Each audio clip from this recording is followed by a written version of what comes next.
So what have I learned then? Summit camping. I think number one, there's got to be the pitch spot on the top is the most important thing. I think if you pitch right and flat and anchored in solid, of course you need a 4-season solid tent as well. You know, it's probably the number one thing for me anyway. I mean, sometimes if you've checked the forecast and the wind can swirl up on the tops, like I said before, and geodesic tents are the best for not really having to worry too much about wind direction. I think sometimes with like a tunnel tent, or I've used the MSR Hubba Hubba before, it can get battered by the wind and make things tricky for yourself. I can remember a time when I was a kid getting a bit cocky after I'd probably been to Scouts a few times, and I mean, I'd been wild camping a couple of times when I was younger. There's a particular time I went out and camped on a small grassy hill, basically, near to where I lived, and pitched the tent up, ran back home for some dinner, and came back out later on and my tent had blown away. At the time I thought I'd been robbed, and I thought the robbers might still be up there, so I escaped sharpish. Went back to look for the tent in the morning and it had blown down the hill, and the wind probably wasn't even that strong. Just one of them things you just gotta be careful of when you're picking the tent and picking your pitch site. But sometimes you just gotta anchor in and ride it out. One thing I can say about summit camping is that I like it. I like to make the videos on it, and I do like it for in the morning. But if you just camp 50 meters below the summit, sometimes you can have a completely different night, and sometimes it can be the difference between getting some sleep and not.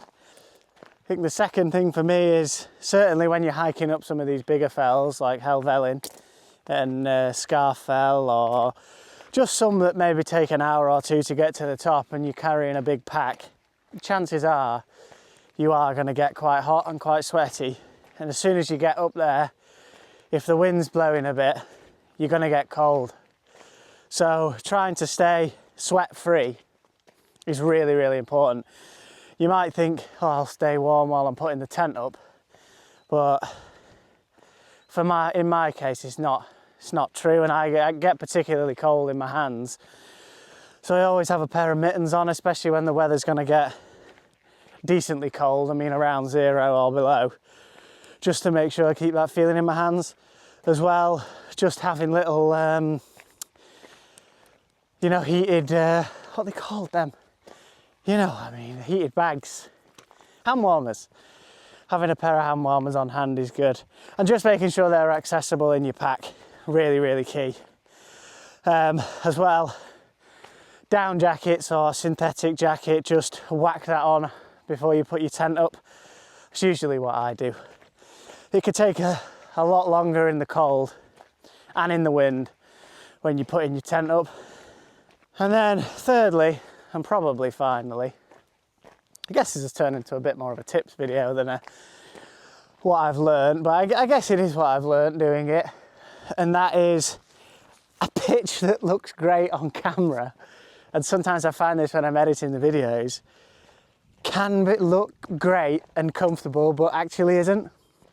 And I'm sure a lot of you have found that if you go out camping and it looks a bit like flat, it looks flat, but you put your tent up and you're sliding down in the night. So just bear that in mind when you're watching some people, especially on the summits. Certain summits are better than others. Helvellyn in particular was quite an easy one. There's a lot of flat ground up there, but obviously you're a lot more exposed because of its height and its placement in the fells. So that's just one thing to bear in mind when you're watching various videos on YouTube. I mean, there are a massive number of benefits to camping on the summit. The best thing that I've actually found doing it recently is the mornings are just incredible. I mean, with it being dark at the moment in the evening, you probably get a similar feeling, but you obviously get it all to yourself, which is just absolutely amazing to be in the Lake District and just being able to be out there on your own and essentially have a huge back garden outside the back of your tent. But in the morning you get the light, it's crisp most of the time, and there's nobody really up there apart from the occasional fell runner, and it's just awesome. I don't know if you've seen in some of my videos recently, just some of the incredible like views you get. I don't know what it's like. I can't really explain it without watching the videos. But but just like the sun just coming onto the tent and just the view that you get, it is special. You know, to have spent a night up there and then getting that incredible bit of a view. So, and getting it all to yourself really puts the solo wild camping. So I know this video is a little bit different to the usual, but I'm kind of just these are just going to be short 5-6 minute clips during the week that I might start posting. Summit camping is obviously going to be the main basis for the channel, and they'll come every week as well. This week's video is on Sunday. It's belter, so give it a try. Finally got some decent weather, so yeah, it's a good one. But yeah, I really hope you're enjoying the channel. These are obviously not the most exciting video in the world, but it's just a little bit of thoughts that I've kind of gathered doing my camps and certainly on the summits. So if you like, give me a subscribe. Like I say, the video is coming on Sunday.